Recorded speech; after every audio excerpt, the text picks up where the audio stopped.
Hey guys, I figured I'd show you this real quick. I'll leave a link in the description where you can pick these up.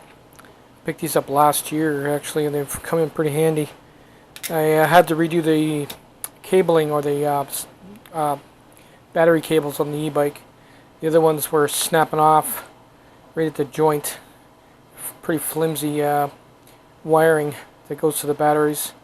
And last year it left me dead. I had to walk the bike home because one of them broke.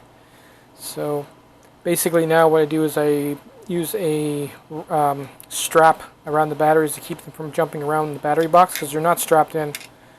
And what I've done here is I use stove wire, really thick stove wire, and then I just basically crimp them into these connectors or pure copper.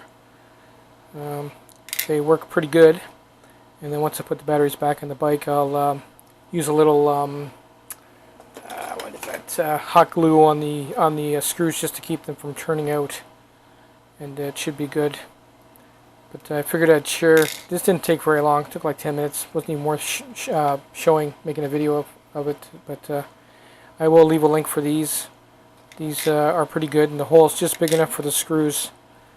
So there's no washers required, and they're nice and tight. Later, guys.